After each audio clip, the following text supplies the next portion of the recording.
예레미야 5장 20절부터 31절 말씀을 보겠습니다.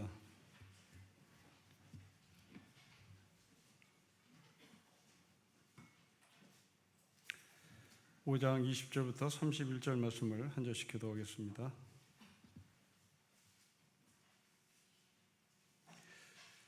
너는 이를 야곱 집에 선포하며 유다에 공포하여 이르기를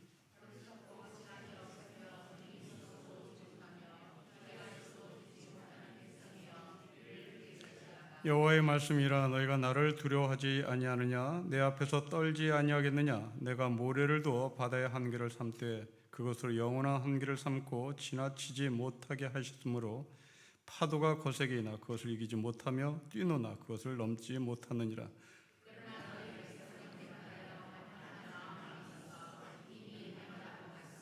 또 너희 마음으로 우리에게 이른 비와 늦은 비를 때를 따라 주시며 우리를 위하여 추수 기한을 정하시는 우리 하나님 여호와를 경외하자 말하지도 아니하니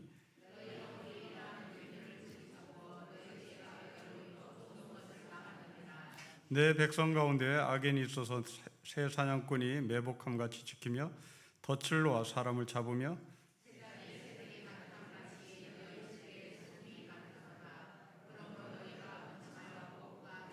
살찌고 윤택하며 또 행위가 심히 악하여 자기 이익을 얻으려고 송사 곧 고아의 송사를 공정하게 하지 아니하며 빈민의 재판을 공정하게 판결하지 아니하니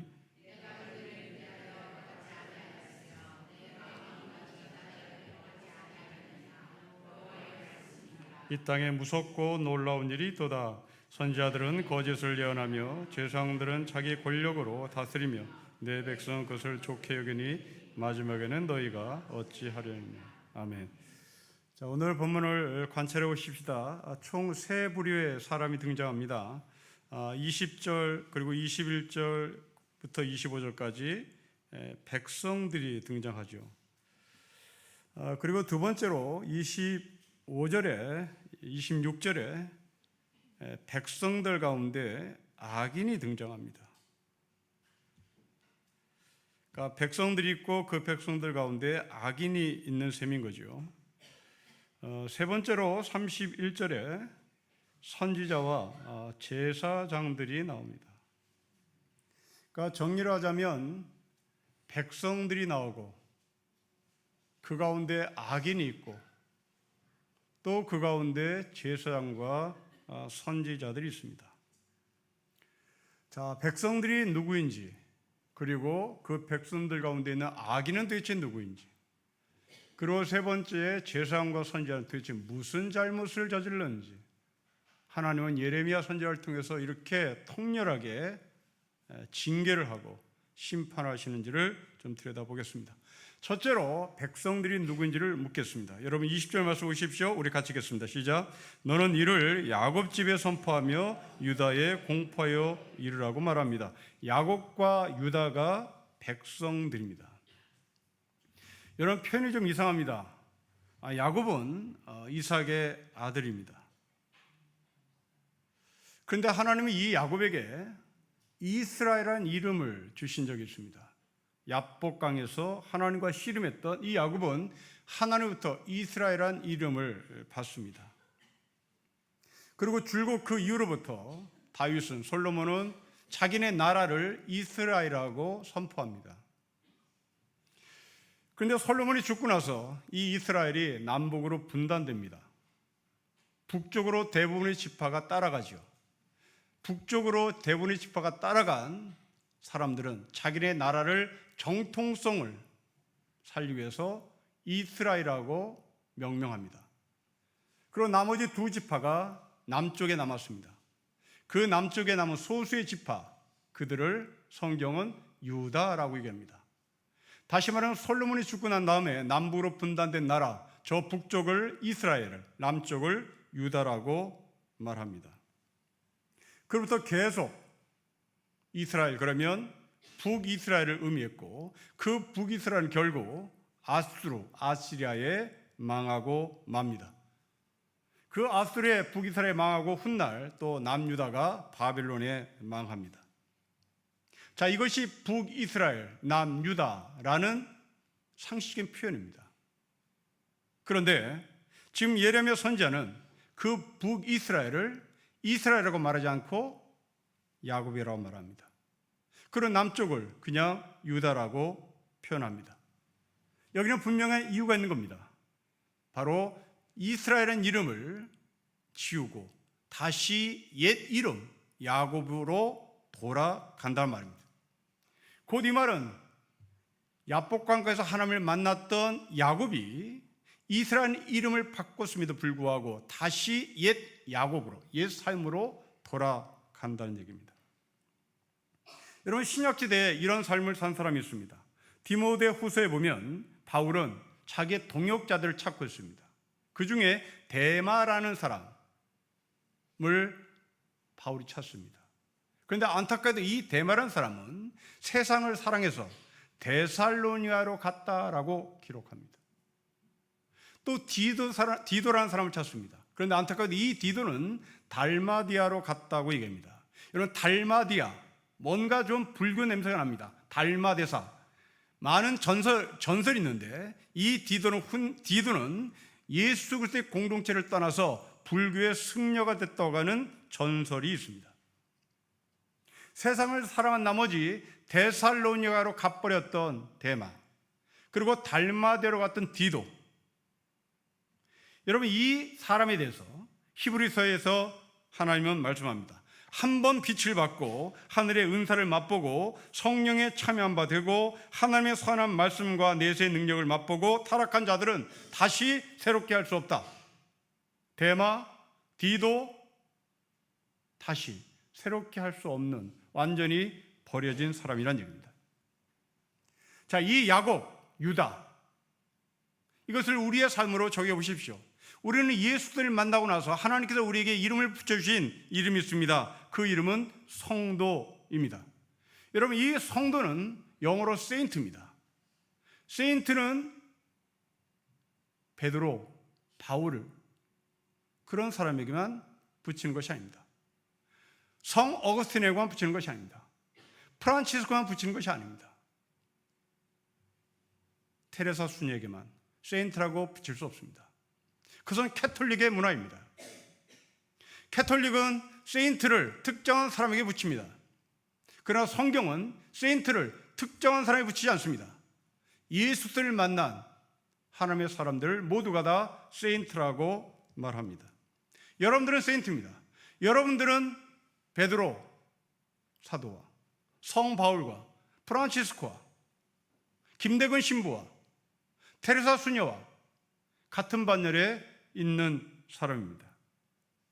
이런 성도라는 이름을 가진 우리가 다시 야곱으로 돌아간다면 히브리서를 통하여 하시는 하나님의 말씀을 기억해 보십시오. 한 번 비춤을 받고 한 번 은혜에 참여한 자가 돌아서면 다시 회복할 기회가 없다라고 합니다.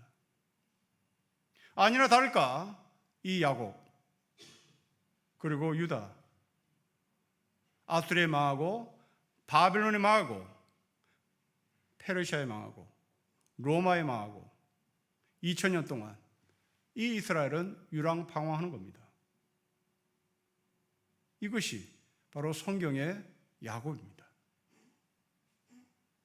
여러분의 자녀들이 초등학교 때, 중학교 때, 고등학교 때, 청년 때, 내 아들은 대학 청년부 회장까지 지냈어요. 내 아들은 방언을 했습니다. 내 딸은 환상을 봤어요.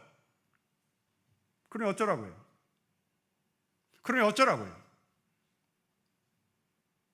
이스라엘이 야곱으로 돌아가 버린 거예요. 하나님은 이스라엘이라고 말하지 않습니다.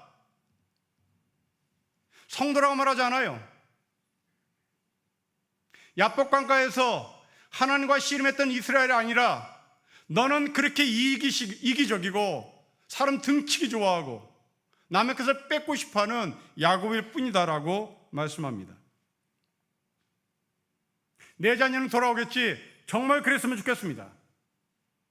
정말 그러기를 바랍니다. 그래야 되겠지요.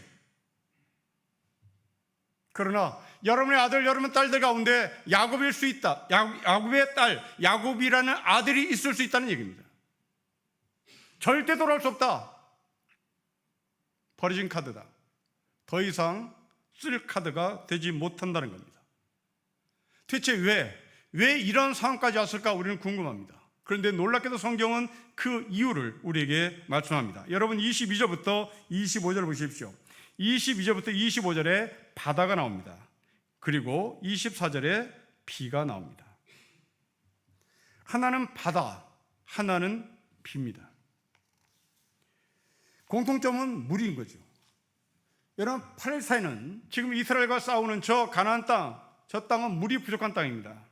때문에 물이 절대적인 존재로 보여지는 그 땅의 환경입니다. 성경은 이런 시선을 우상을 섬기는 것이라고 말하죠. 왜냐하면 팔레스타인에 물이 귀하니까, 그 물이 없으면 죽으니까 그 물은 그들에게 있어서 절대적인 존재로 보여졌을 겁니다. 그 물 앞에 절을 하고 그 물 앞에 경배를 하는 겁니다. 성경은 절대로 보는 그 물을 하나님의 피조물로 봅니다. 여러분 이 이야기는 오늘 우리에게 정확히 맞아떨어지는 이야기입니다. 자본주의 사회 속에 우리가 살고 있습니다. 돈은 절대적입니다. 우리에게 돈은 절대입니다. 돈 없으면 죽어요. 돈 없으면 힘이 없습니다. 돈 없으면 배가 고픕니다. 그러게 우리는 너나 나나 할 것 없이 돈을 숭배합니다. 은행에서 그토록 돈을 많이 찍어내는데, 그리고 TV에서 돈을 산더미처럼 움직이는 것을 뉴스를 통해서 보는데 늘 우리는 돈이 부족합니다. 지갑에 돈이 없어요. 대체 이 많은 돈은 어디 갔는지 모르겠습니다. 그렇게 많은 돈이 안 보이니 우리는 팔레스타인에서 물을 절대로 봤던 것처럼 돈을 절대로 쳐다보는 겁니다. 그래서 우리는 너나 나나 할 것 없이 돈이 하나님인 거죠. 하나님이 돈을 만들었음에도 불구하고 우리는 그 돈 앞에 맥을 못 춥니다. 이것이 물이었습니다. 이것이 비였습니다. 팔레스타인에 그렇게 물이 귀한 그곳에서 이 물은 하나님이었던 거죠. 자, 여러분 22절을 이렇게 읽어보십시다. 바다를 돈으로, 파도를 돈으로 제가 읽어보겠습니다. 여호와의 말씀이라 너희가 나를 두려워하지 아니하느냐, 내 앞에서 떨지 아니하겠느냐. 내가 모래를 두어 돈의 한계를 삼되 그것을 영원한 한계를 삼고 지나치지 못하게 했으므로 돈이 거세게 이나 그것을 이기지 못하며 뚫노나 그것을 넘지 못하리라. 우리의 현실입니다. 여러분 24절에 나오는 비를 돈으로 바꿔서 한번 읽어볼까요? 같이 24절 읽겠습니다. 시작. 또 너희 마음으로 우리에게 이른 돈과 또 돈을 때를 따라 주시며 우리를 위하여 추수기한을 정하시는 우리 하나님 여호와를 경외하지 말하지도 아니합니다. 돈을 경배하지 하나님을 경배하는 것은 시대착오인 거죠. 그건 뒤떨어진 생각입니다. 자, 이렇게 읽고 나서 이제 우리의 삶을 정리해 보십시다. 여러분들은 21절에, 22절에, 23절에 말씀이 들립니까? 이 말씀이 보입니까? 보이지 않는다면 여러분들 야구인 거예요. 여러분들은 21절의 말씀이 들려야 되는 거예요. 여러분 21절의 말씀에 논리가 맞지 않습니다. 내가 하는 말을 들을지어다. 누구한테요? 듣지 못하는 백성입니다. 듣지 못하는 백성에게 하나님이 들으라고 말을 해요. 얼마나 귀가 먹었으면, 얼마나 돈에 미쳐 있었으면 하나님의 말씀이 들리지 않느냐고요. 왜요? 이스라엘이 아니라 이 사람은 야곱이기 때문에 그렇습니다. 한 번 비춤을 받고 하나님의 은혜에 참여한 자 더 이상 못 돌아온다.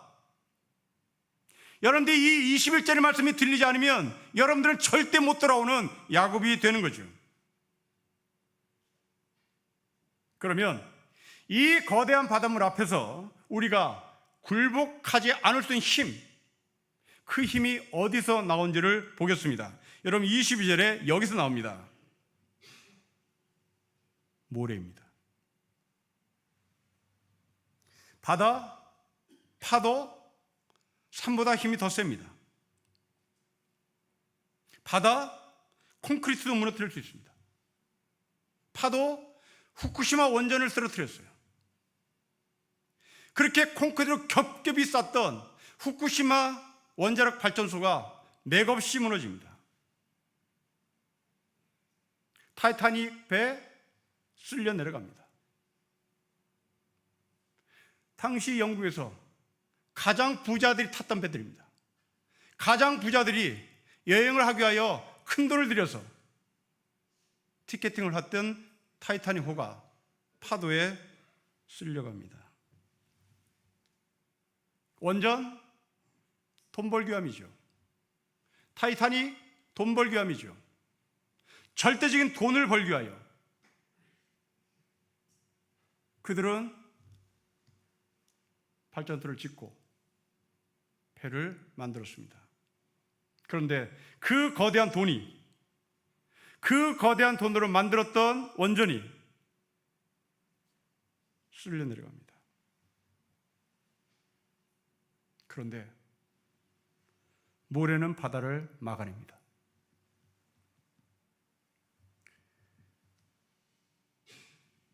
서해 바다를 기억해 보십시오.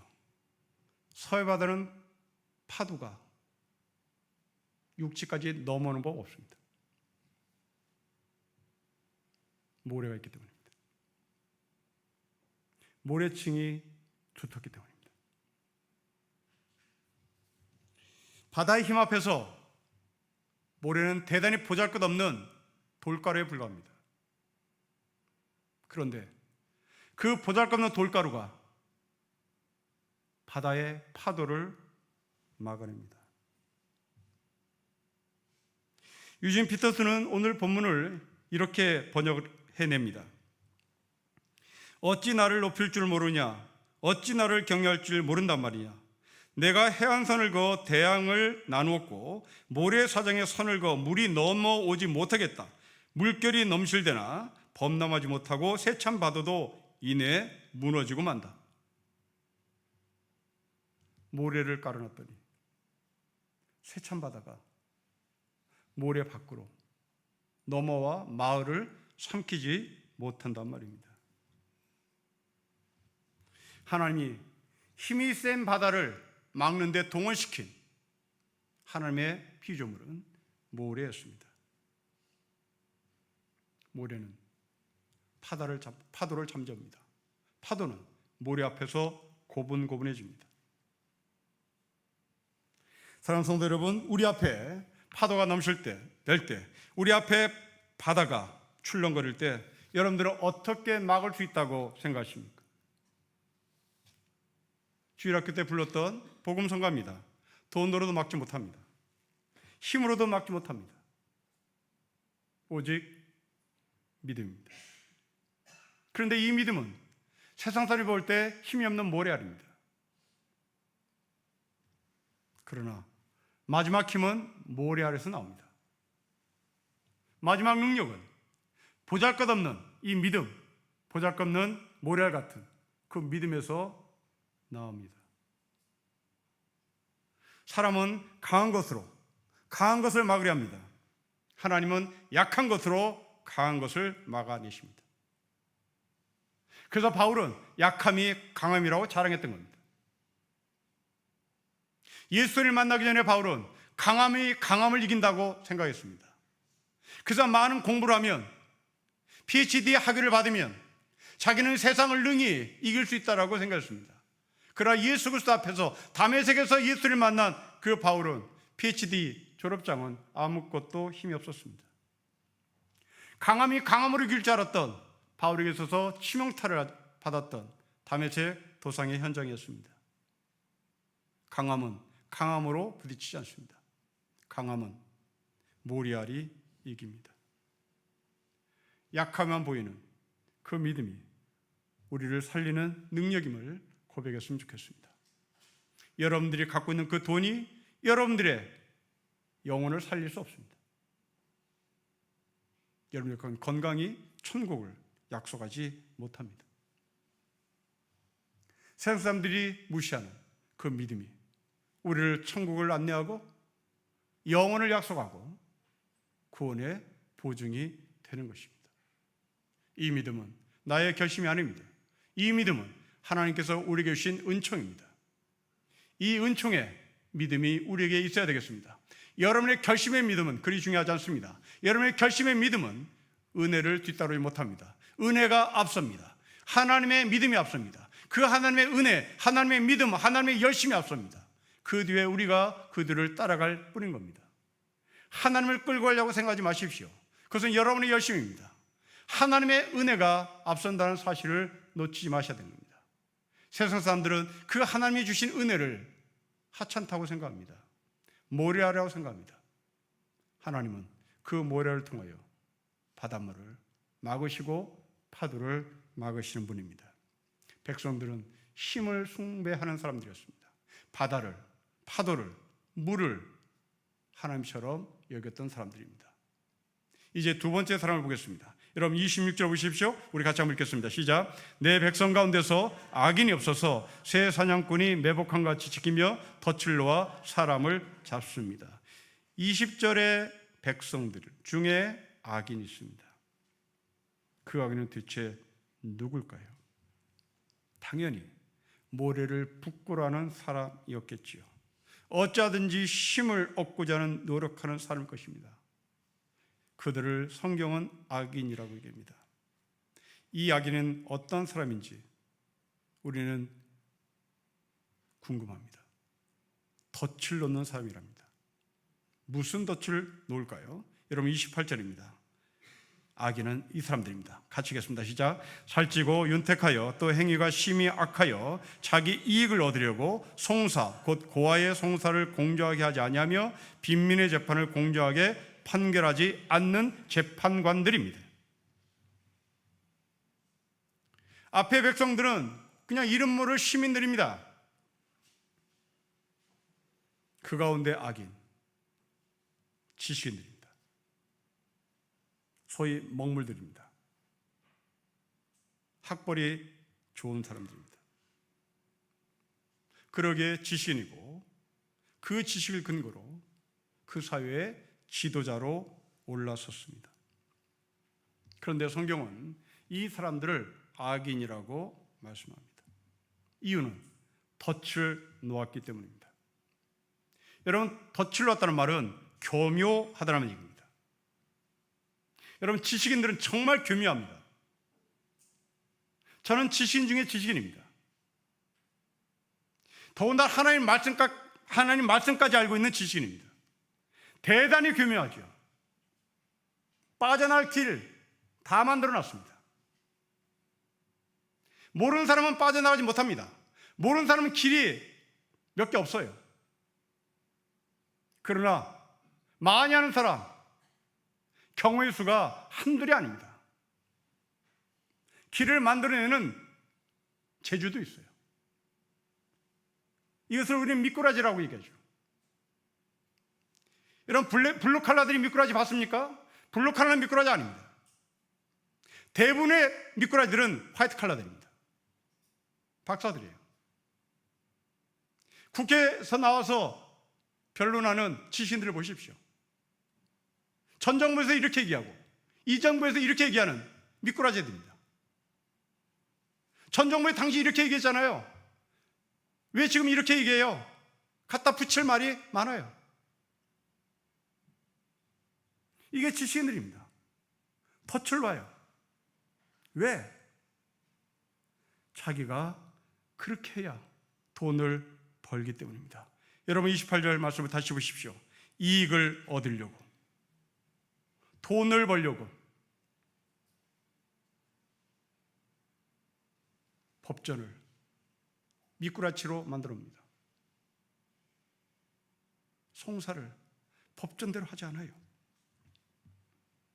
자신이 아는 지식으로 사람들을 등치는 지식인들입니다.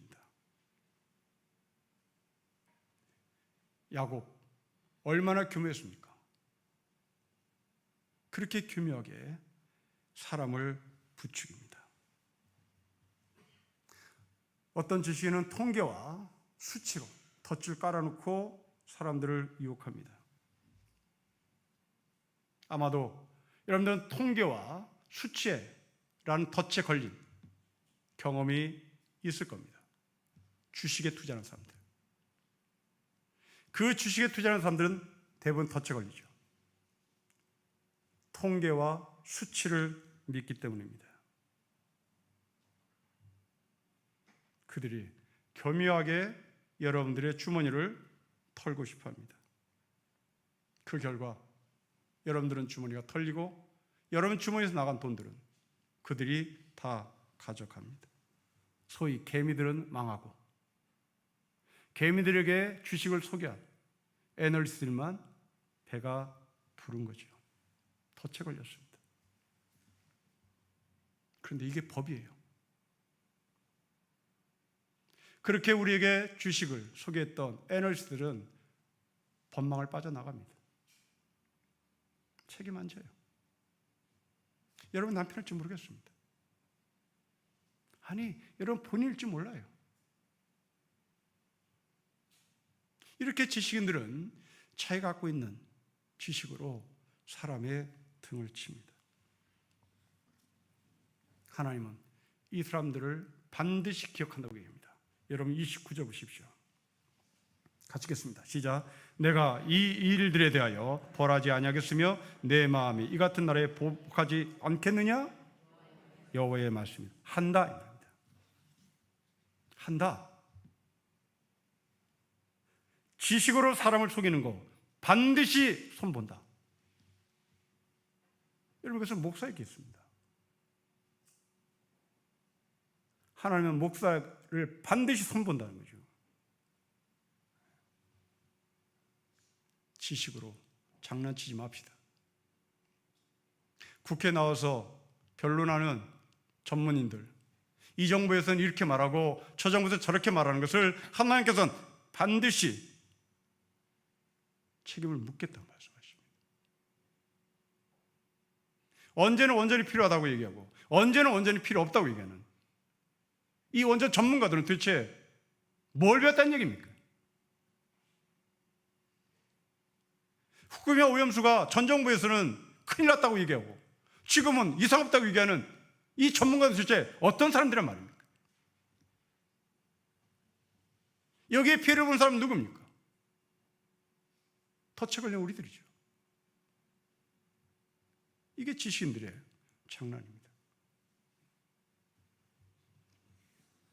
하나님은 이런 사람들을 반드시 기억합니다.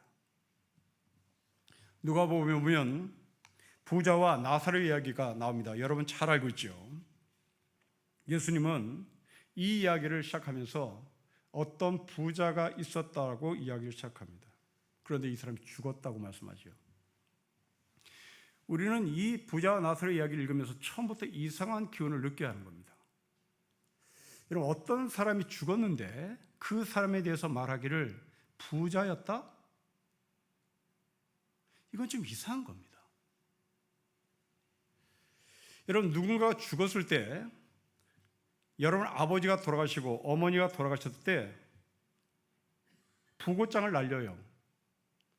그 부고장을 날릴 때는 우리 아버지, 우리 어머니의 삶을 압축하고 압축해서 한마디로 표현해서 부고를 날리는 겁니다. 예를 들어 가족을 책임지는 누구누구가 돌아가셨습니다. 사랑이 많은 누구누구가 돌아가셨습니다. 나라의 책임을 지고 대통령 생활을 했던 분이 돌아가셨습니다. 이런 표현이 통상적인 표현이에요. 그런데 부자였다? 이 사람의 죽음을 한마디로 압축했더니 부자였다? 이게 뭐가 좀 이상한 겁니다. 여러분 삼성 이건희 회장이 세상을 떠날 때 우리는 부자 이건희가 죽었다 말하지 않아요. 한국의 경제계를 이끌 한 지도자가 세상을 떠났다. 이게 통상적 예우입니다. 이게 죽음을 맞이하는 사람들의 예의예요. 그런데 예수님은 이 예의를 차리지 않아요. 이 사람은 부자였다. 이 말은 뭐가 함축됐다는 얘기입니까?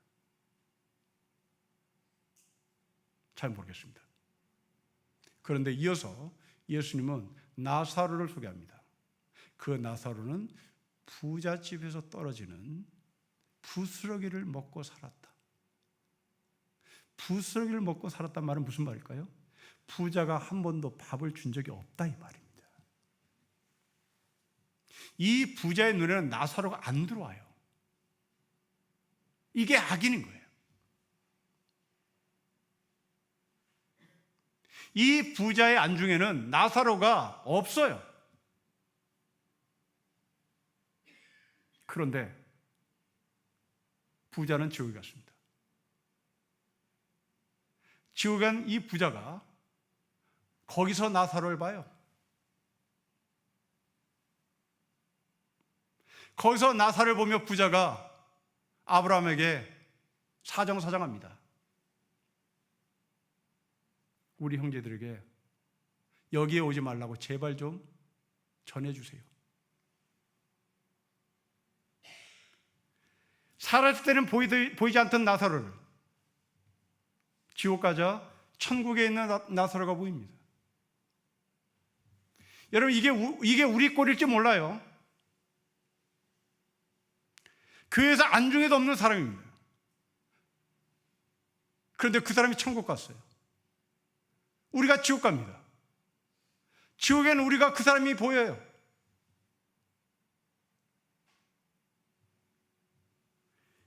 부자가 자기 집 옆에 살면서 부자가 남긴 음식을 먹고 살아야만 했던 나사로를 챙겼다면, 나사로 한 번 더 쳐다봤다면, 예수님은 부자가 있었다, 그 부자가 죽었다, 이렇게 말하지 않지요.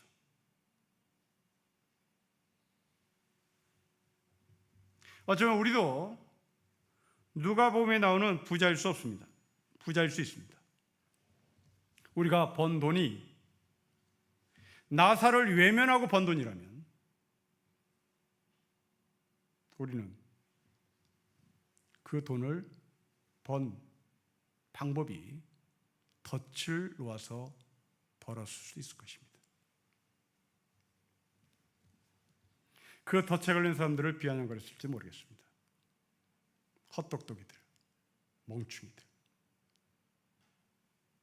그러니까 많이 배워야 된다고 그렇게 말하는 사람들, 그 사람들을 향하여 바울은 뭐라고 얘기할까요? 판단하는 사람아, 판단함으로 말미암아 너가 판단받을 줄 모르냐. 바로 이 지식인들은 비아냥거리면서 힘없는 자들을 조롱했습니다. 두 번째 사람을 정리하자면 지성인들이었죠. 저에게 하는 말입니다. 목사인 저에게 하시는 하나님의 말씀으로 저는 받아들입니다. 그러기에 늘 두렵습니다. 하나님의 말씀이 장난일 수가 없는 거예요. 하나님의 말씀은 사느냐 죽느냐는 겁니다. 여러분들이 예배를 희화하지 마십시오.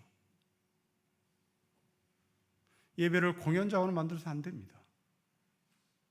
예배는 내 몸을 거룩한 산재물로 올리는 사느냐 죽느냐의 심각한 자리입니다. 마지막 사례입니다. 여러분 30절부터 31절 보십시오. 우리 같이 읽겠습니다. 시작. 이 땅에 무섭고 놀라운 일이 있도다. 선지자들은 거짓을 예언하며 제사장들은 자기 권력으로 다스리며 내 백성은 그것을 좋게 여기니 마지막에는 너희가 어찌하리냐. 백성들이 나옵니다.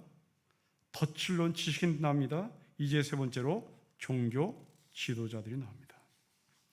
여러분 이 종교 지도를 바라보는 하나님의 심정을 30절 읽으면서 다시 한번 느껴보십시다. 여러분 30절 읽겠습니다. 시작. 이 땅에 무섭고 놀라운 일이 있도다.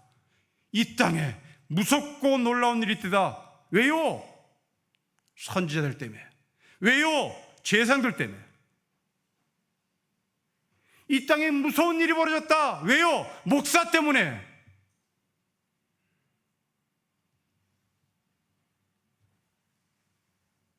목사가 뭐 하는 사람일까요?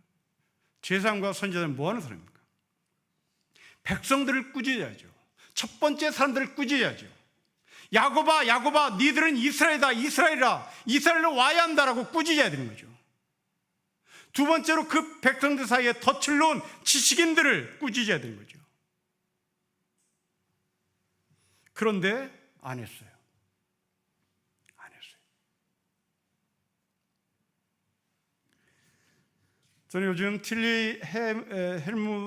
헬무트 틸리게라고 하는 독일 목사의 자서전을 읽고 있는데, 이 헬무트 틸리게가 목사이면서 신학적 수준이 굉장히 높은 독일의 목사입니다.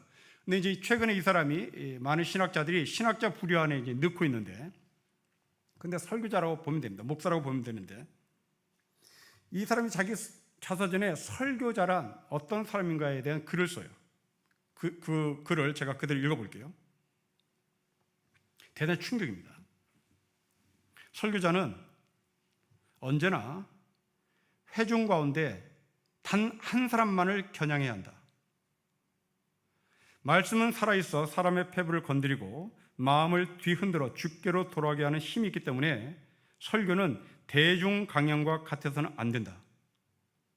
여러 사람들에게 적용하느라 일반화된 이야기를 늘어놓다 보면 아무에게도 와닿지 않는 설교가 된다. 저는 까무러칠 뻔했습니다. 우리는 신학교에서 배울 때 설교? 사람 다치게 하지 말아라. 모든 사람에게 다 그렇게 설교해라. 이게 한국교회 신학교에서, 한국 신학교에서 가르쳐준 설교의 분위기예요. 근데 이 독일 목사가 설교자는 한 사람만 공격해야 된다. 보편화된 설교를 하면 네 맛도 내 맛도 아니다. 하나님의 말씀은 살아 움직이는 여기 있어서 관절 구스를 쪼개야 하는데, 그 관절 구스가 아픈 사람에게 타깃이 돼야 되는데 어떻게 그냥 보편적 설교를 할 수 있겠냐는 주장이죠. 자, 이 헬무트 틸리게의 설교론을 근거로 오늘 본문의 말씀을 다시 보십시오. 여러분, 31절, 선지자들은 거짓을 예언합니다. 제사장들은 자기 권력으로 다스립니다. 내 백성 그것을 좋게 여깁니다. 아이고 잘하세요. 아이고 목사님 설교 잘하시네요. 왜 이렇게 보편적 설교를 했을까요? 왜 이렇게 구렁이 담 넘어가듯이 설교를 했을까요? 이유가 있습니다. 31절에 권력을 놓고 싶지 않았던 거죠. 명성교회의 권력을 놓고 싶지 않았던 거죠. 사랑의 권력을 놓고 싶지 않았던 거죠. 순복음교회의 권력을 놓고 싶지 않았던 거죠. 이게 예레미야 시대에 있었습니다. 이제 이 세 사람들의 공통점이 드러났습니다. 뭘까요? 썩어질 것들을 찾아오고 있습니다. 이것들을 채우기 위하여 부자는 나사로를 쳐다보지 않습니다. 개미들이 죽어나가도 관심이 없습니다. 오히려 덫을 놓고 사냥감을 얻어오는 것이 똑똑한 사람이라고 생각하죠. 이를 본 종교 지도자들은 이것이 악한 행위인 줄 알면서도 조용합니다. 자신도 달콤한 권력 안에 있기 때문입니다. 물론 억하심적으로 한 사람을 공격해서는 안 되겠죠. 그러나 이 하나님의 말씀이 누군가의 관절과 구슬을 쪼개야 된다고 하는 이 긴박함은 있어야 될 겁니다. 사랑하는 성도 여러분, 모래가 거대한 파도를 막는다는 하나님의 말씀을 기억했으면 좋겠습니다. 약할 때가 강함을 자랑했던 바울의 말씀이 도대체 무언가를 묵상하며 사십시다.